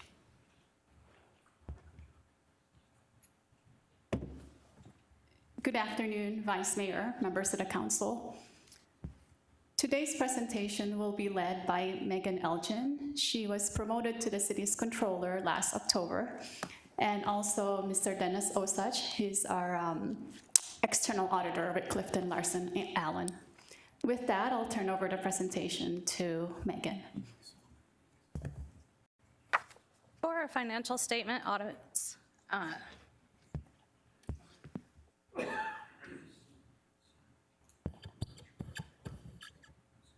move a little closer here. There we go. For our financial statement audits, we're required to comply with city code, with Arizona revised statutes, as well as continuing disclosure requiremements for our bonds, and as well for any of our federal grants to comply with the Code of Federal Registers. So in order to follow through with a successful audit, we plan ahead. We work with our auditors to know what they're going to be reviewing. And throughout the day, myself and staff stay up to, throughout the year, myself and staff stay up to date on accounting standards via trainings and continuing education opportunities. We assess changes in activities, if there's any outliers or variances, high dollar amounts, low dollar amounts, that stuff that we need to review and look into, we'll do that. We work to develop a timeline and assign work to our staff, both in our accounting department and departments through the city, and communicate with the city staff and their departments to work with auditors, get them time to meet and gather information. When we gather all the information, our department will review it and pass it along to the auditors. And then we're available for the auditors when they come on site and ensure that we're able to provide additional information, respond to any questions they may have. And at the end of the audit, we evaluate the results and we review for any opportunities for process improvements or any opportunities to improve. And with that, I'll pass it over to Dennis Osich with Clifton Larson Allen. All right, thank you. Thank you, Mayor and Council. So I'm just briefly going to go through basically the financial reports that you have, and then we also have reports that will be issued.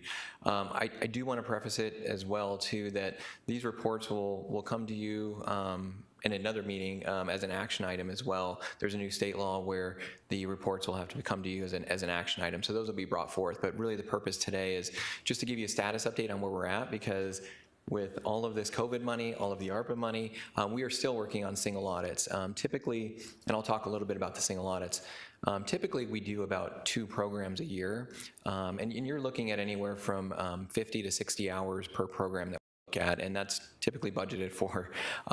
This year is unprecedented. We have 6 major programs that we're looking at, and a lot of that, a majority of that, is due to some of the COVID-19 monies that came in, some of the ARPA monies that are being spent. So it's quite the significant process. And when you look at 4 additional programs and you're talking about an additional 50 to 60 hours, it's quite a bit of extra time. So that report will be forthcoming, but I am going to talk a little bit about where we're at in the process and what we're seeing so far. So real quickly, just as far as the financial statement audit itself, it's really a process, as she mentioned. It's a process that not only our clients go through, but we do as well. And our process is really to give assurance on the financial statements, and we're giving reasonable assurance because obviously we can't look at every transaction, we can't look at everything that's happening within the organization. So what we do is we design our audit to look at some of those high-risk areas based on our planning phase, based on changes in the environment, changes on money, where it's coming from. COVID-19 is a good example. We design procedures where we identify there could be higher risk that a misstatement could occur. And that's where we generally design our audit to look at some of those areas so that we can provide an opinion and give a reasonable assurance that the financial statements are in accordance with generally accepted accounting principles. So as I mentioned, we're giving a reasonable opinion, not absolute assurance. We can't look at 100% of the transactions, so we're giving a reasonable opinion. And then we do provide any type of findings and recommendations that I'll talk about as well. So as I alluded to, we do it based on a risk-based approach. So we're identifying where those higher risk areas are, and every organization has a risk. There's factors within the organization. There are just account balances that just inherently are higher risk. And so we look at all of those factors through our inquiries with not only governance, with management. We look at factors that are happening outside of the organization. As I mentioned, new monies that are coming in. If there's new programs, those are some of the areas that we look at for higher risk. We also look at some of our prior experience. If we had any type of findings in the past, we would look at those areas. And then we also do some of our internal control assessments. We also do test work on internal controls. And that helps us to assess where that risk might lie. And we use all of those factors to design our audit procedures. In designing those audit procedures, it doesn't mean that we ignore the lower risk areas. We still perform procedures on those lower risk areas, but we may not have as in-depth procedures related to it. We may be basing it on maybe some analytical procedures. We may be basing it on performing various substantive testing, whether it's confirmation of account balances. So I mentioned it's a process. Our first step is really gaining that signed engagement letter. We do our audit planning, and so that is where we do our initial risk assessment, and we move that, and we get the audit preparation by management, where they're preparing all the documents that we're requesting that we're going to look at as part of the audit. And then we do our communication with governance. So we met with a handful of you at the onset of our engagement. Part of that is to do our required fraud risk inquiries, but also to help us, again, identify where there may be some risk areas that governance may identify as well. It's also our opportunity to open up the door to say, you know, we work for you as the council. We work day to day with management, but we ultimately work for council. And so if there's any questions that come up, we want to open up that line of communication where you can come directly to us as well. So our audit procedures, this is a majority of where our work's conducted. This is our field work where we do some of our test of controls, we do our substantive account balances, and this is really where we're gaining the information that we need so that we can render an opinion. And then ultimately we're going to communicate the results of the audit, and that's what we're here to do today. So the documents that you should have, is the communication and governance, which ultimately I'm doing here today, our opinion on the annual financial statements, the single audit, which is forthcoming, and I'll talk a little bit more about that in the presentation. We're working on that currently, but you'll see the single audit report. And then you do have a copy of the independent accountant's report on the use of highway user revenue funds. And then the annual expenditure limitation report will be coming, the landfill assurance agreed upon procedures, and then if we issued a management letter, that would be available as well. So the biggest report that you have is the annual comprehensive financial report. So we provide an opinion on the basic financial statements. The other opinions that we provide are called in relation to opinions, and so those are some of your non-major governmental funds or enterprise funds, and we're giving an opinion as they relate to the basic financial statements themselves. So what that basically means is that for each opinion unit, we have a materiality level that we set, and for the funds where we're providing in relation to opinion, our materiality level is based on the funds combined when we look at it. So all of the non-major funds combined is what we're basing our materiality on. We also give an in relation to opinion on the federal data schedule, which is included in the annual report. That is basically information related to housing, and so we're comparing that information as it relates to the basic financial statements themselves. And then within the financial statements, there is certain information that we don't give an opinion on, and so is considered disclaiming an opinion. That would be the required supplementary information, introductory section, and statistical section. And we disclaim an opinion because generally, for example, with the statistical information, there's 10 years worth of data, so we don't provide an opinion on 10 years worth of data. We do read all of that information for consistency with the financial statement, so we do look at it, but again, we just don't render an opinion. I am happy to say that we did issue an unmodified or a clean opinion on the financial statements themselves. So the single audit report, which you don't have and is forthcoming, there's two reports that are included in there. One is the independent auditor's report on internal controls over the financial statements. That's what's commonly referred to as the Yellow Book report. And the second report is where we're actually giving an opinion on compliance with the major federal programs. So the government auditing standards report, we don't provide an opinion, but we will report any material weaknesses or significant deficiencies in controls over for the financial statements. And then the Uniform Grant Guidance Report, we are giving an opinion on compliance with the federal programs, but again, no opinion on controls, but we are going to report on controls. So if there are findings related to compliance over controls, we would report those as well. So on the Yellow Book report, we did have one matter of a material weakness that was reported. It was related to a material audit adjustment that was proposed for recording activity related to one of the RICO accounts. So that was one that we had. We had no significant deficiencies. So that Yellow Book report has been issued. That was issued along with the annual comprehensive financial report, but the Uniform Guidance Report has not been issued yet. That's the one where we give an opinion on the major federal programs. I will say, though, we are mostly done. We're wrapping up one major program still, and we are expecting, based on the test work we've already performed, to issue a clean opinion on that, or an unmodified opinion on compliance. And we don't expect to have matters of material noncompliance or any material weaknesses or significant deficiencies that we're seeing right now. Like I said, we're still wrapping up one of the programs. Our total coverage, so what I mean by that is of the total federal expenditures that the city incurred during the year, we're testing 57% of those total federal awards. Our requirement is for low-risk auditees to test 20%, and for high-risk auditees to test 40%. So we're well above both coverages. And you'll see on the next slide, and this is, as I mentioned previously, we have 6 major programs that we're looking at. And you'll see that really, all of these programs are one way or another related to some of the COVID-19 money. CDBG, a majority of that program was funded through COVID-19, as well as the Airport Improvement Program. And the Federal Transit Cluster is a program that has not been tested in the last couple years, and so was considered a high-risk program based on that. The coronavirus relief funds are 100% COVID monies, and so that was included in there.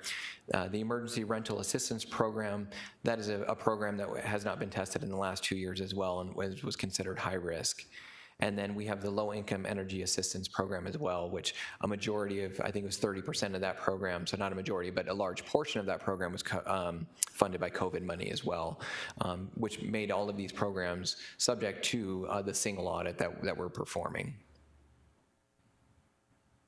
So a couple of other reports, the Independent Accountants Report on the Highway User Revenue Funds, that report has been issued.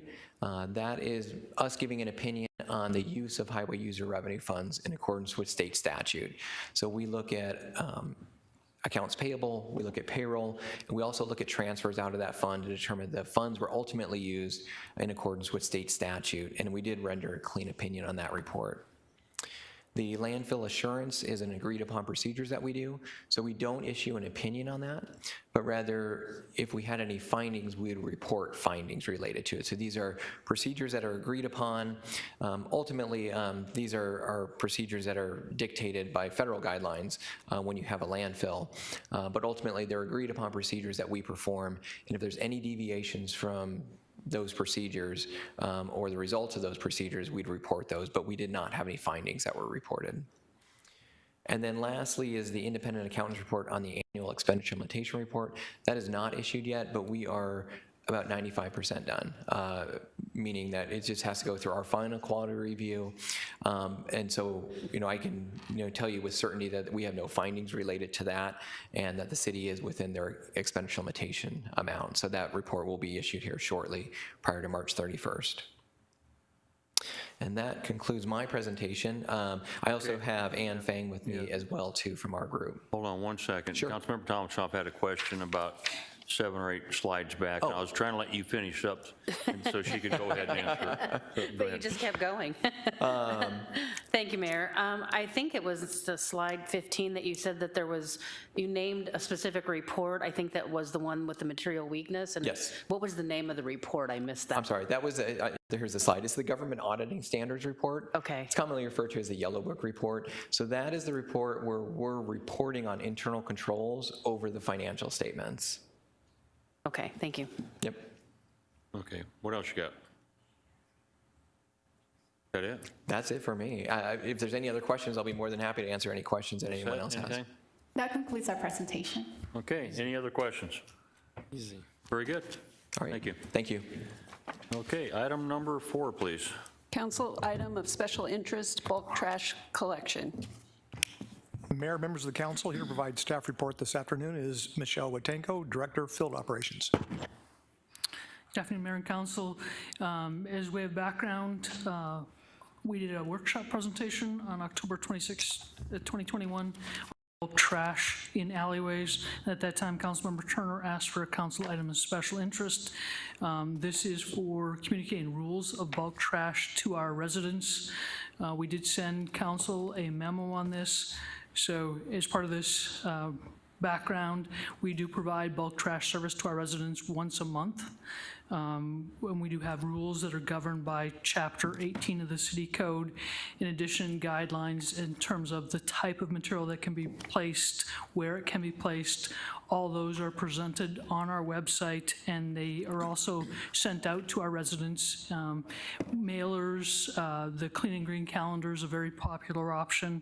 And then we do talk to residents in terms of when we go out and they may not be correctly placed, we will put a nice friendly tag. Instead of violating them, we'll just give them guidance on how to do it.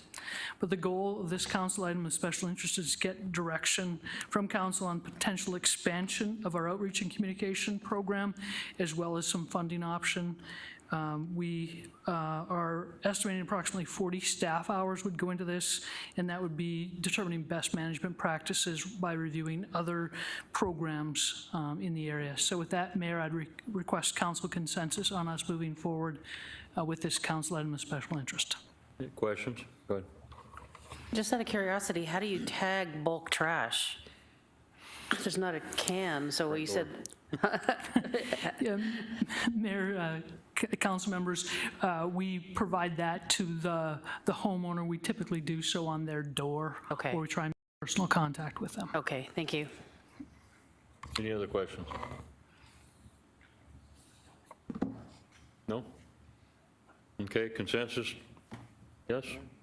Thank you. Okay.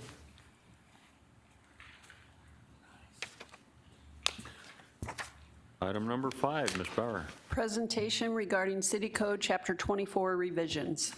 Mayor, members of the council, here to provide item number 5 this afternoon, be led by Deputy City Manager Rick St. John. Good afternoon, Mayor, members of the council. If you give me just a second, I'll pull the PowerPoint presentation and make sure it's visible to you.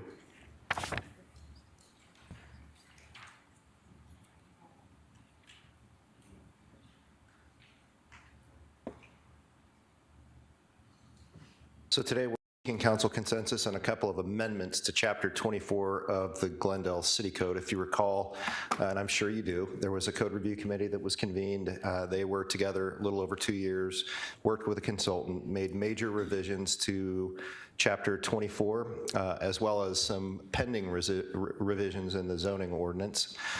We brought several conversations forward last spring into the early summer months, and council adopted the revisions in June of last year.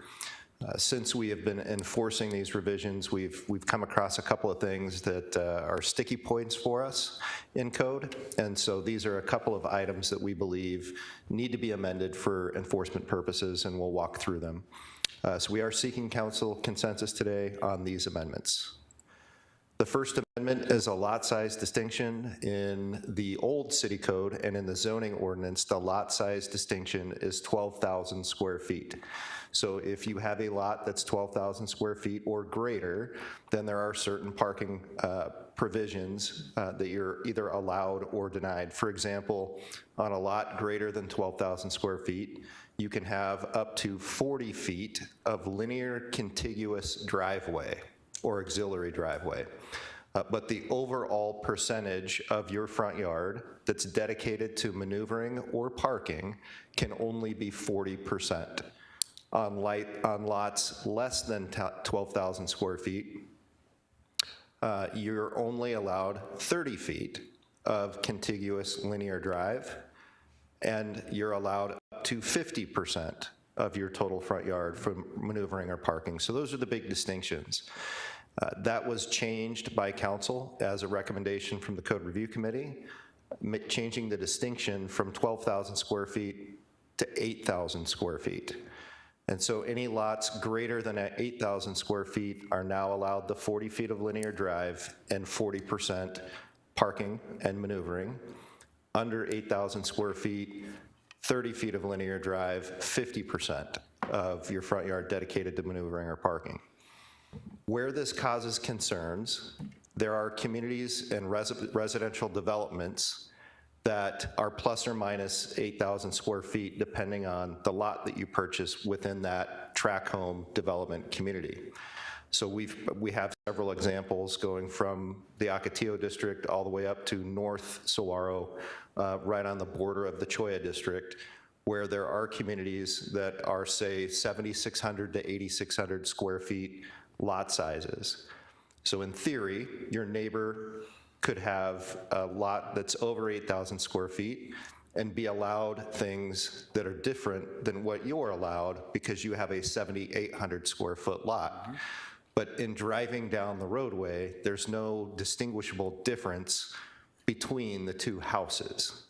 So we would be enforcing differently when there's no aesthetic difference in the two lots. What we're recommending is we change this back to 12,000 square feet because there are not any neighborhoods that have lots that are plus or minus you know, a couple of hundred square feet or 1,000 square feet of that 12,000 mark. So enforcement in that neighborhood would look the same for every person living in that neighborhood. They would be under the same allowable parking and maneuvering areas and driveway size.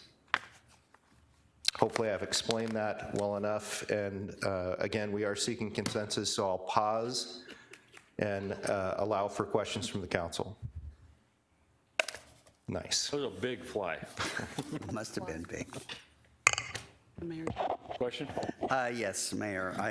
I just want to make sure I'm clear. So under our current new regulations, home that is currently between 8,000 and 12,000 square feet right now are allowed 40 foot in width, or I'm sorry, 30 foot in width, or 50%, whichever is less. Is that correct? Mayor, Councilmember Malnar, no, that's not correct. So lots that are less than 8,000 square feet in total size are allowed 30 feet of contiguous drive and auxiliary drive. Okay, I said that backwards. You're right. Okay. Okay, And so, then lots greater than 8,000, and there's no so what I ceiling. want to do is discuss the 8,000 to 12,000, where it is today versus where it will be after we make this decision. So today, the lots that are 8,000 square feet to 12,000 square feet currently are allowed 40 foot in width, and they are or 50%. And the caveat is it is whichever is less. 40%. Mayor, Councilmember Malnar, both apply. So if they have a 40 feet of linear driveway, but that 40 feet of linear driveway exceeds the 40% allowed, then there would be a violation for the 40% rule. Okay. So, but it's one or the other. If it's 40, if they have 40 foot, it has to be the lesser of the two, correct? Mayor, Councilmember Malnar, we enforce both of those provisions separately. So if you've got a lot that's a half acre, you can't have more than 40 feet of linear drive, even if 50 feet of linear drive still is within the 40% of your overall front You're saying yard. the same thing, though. You're saying you're going to take the lesser of those two rules applies. So the lesser of 40 feet or the lesser of 50% applies. Is that correct? That's all I want to know. Mayor, Councilmember Malnar, that is a way to state it, but I really want to make it clear that we enforce both provisions separately. But you're correct in how you're stating it. Okay. All right. So basically what we're doing then is for those homes that have 8,000 to 12,000 square feet, we are changing them from their current allowance of 40 foot down to 30 foot. And we're changing their percentage from current allowance of 40% to and increasing it to 50%. Is that correct? Mayor, Councilmember Malnar, that is correct. Okay. So we're actually decreasing their allowance for parking because we're decreasing it to 30 feet, but the 50% rule may also come into play. So we're lowering that 50%, or that 30-foot rule down to 30. So Mayor, Councilmember Malnar, that's why we enforce separately. We are reducing the amount of linear drive they are allowed to have, but we're increasing and providing more leniency towards the total percentage of the front yard they can use for parking and maneuvering. Okay, I just want to make sure I understand what we're doing. So if a house has a 30-foot driveway, 30-foot wide, and that driveway is currently taking up, let's say, 55% of the space, that would not be allowed under the 55% rule? Mayor, Councilmember Malnar, that is correct. Okay. All right, so now I want to discuss, because circular driveways have come into discussion, as you know, our little ad hoc committee discussing, some of these issues that have come up with the code changes. If we have a circular driveway on a lot that is 8,500 square feet, and they've got a 30-foot driveway, and they have a circular driveway, how do you would that be allowable? Because they're already using the 30-foot rule. So would that be allowable? Mayor, Councilmember Malnar, the circular drive is not calculated in the linear square footage or linear footage allowed for a driveway and auxiliary drive. So as long as they were within current code, within 40% of their total front yard, because I think you said the lot side was 8,500 square feet, so they're over the 8,000, they get 40%. As long as they're within that 40%, it would be a legal circular drive. Okay. Could I pose a quick question? Because it doesn't make sense to me. You start off with the total lot size, correct? Mayor, that's correct. Why are we doing that? Why wouldn't it just be the front yard, period? I agree. I mean, the total lot size, in my opinion, makes no difference. If the people have 2,000 square feet in their front yard, that would be a lot easier to figure out. Who cares what's happening in the back, as long as they have a fence where you can't see it? Mayor, members of the council, I believe the reason we distinguish that way is the zoning ordinance distinguishes that way. And 12,000 square feet is consistent in the zoning ordinance as the large lot versus smaller lot size marker. But depending on the placement of the home wherever it's at, totally changes how big the lot is as far as where you can park or can't park, or how big your driveway is going to be or not. That's all I'm saying, is it's like we're throwing a piece in there that shouldn't make any difference. That's just my opinion. When the people that came up with the idea are confused, we know we got issues. Oh, you were next, go ahead. Yeah, I hadn't finished quite yet, and I think you made my point very well. I'm not sure if I'm ready to move on this today. I think we need to have a little bit better discussion on what it means and what are the options to it. I'm not sure that I quite understand it all. Again, like you say, I was part of the one that created this, and I want to make sure that we are prepared to move forward on this. I don't want to delay it too long because I know we're waiting for some enforcement issues that code is dealing with, and they may need this in order to be effective as a department. But I believe we might be better off tabling this for further discussion.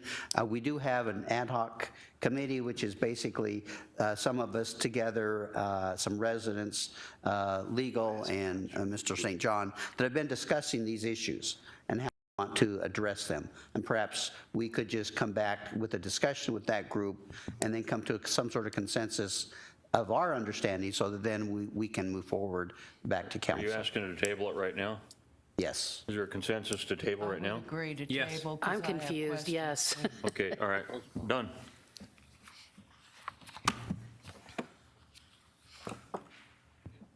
So, Okay. Mayor, members of the council, I can't get the PowerPoint presentation to play on the screen. Okay, it's back up. So the second issue that we're bringing forward today is recreational street parking, recreational vehicle, my apologies, street parking. So currently, in the unamended codes, this was not part of what the council adopted. This code has been in place for a number of years, at least for the majority of my career, I understand. We only allow a recreation vehicle to park in front of a residence for 1 hour. Since we've amended the code, more people are paying attention to the code, and we have gotten a couple of complaints about RVs that are parked in front of residences for longer than an hour, typically to either load and prepare for a vacation, or on the return home from a vacation to clean and unload the RV. Residents may have it parked there for a day or so, which code and I believe is reasonable. And so we're asking for an amendment that allows for somebody to park an RV in front of a residence, provided that they own the residence and the RV, for up to 24 hours for loading, unloading, cleaning, things that are associated with the RV use. Yeah, I have problems with that. One is, if somebody's renting a home, they should have the same rights as a person that owns it. But secondly, if they're renting an RV and they want to clean it up before they take it back to get their deposit, I don't think that you should have to be the owner of either. Mayor, understood. Be responsible for both, I agree with, but not be the owner. Go ahead. Thank you, Mayor. And so would this only be once every 7 days? Is that what this is saying? That you couldn't park it again there for a 24-hour period again within 7 days? that how I'm reading this? Within 7 days, consecutive days for the purpose of unloading. Mayor, members of the council, I believe what we're trying to say here is you can park the recreation vehicle as a responsible person for the home and the vehicle in front of the residence in preparation for a trip or something like that, but not more than 7 days before you're actually going to use and take the recreational vehicle on that trip.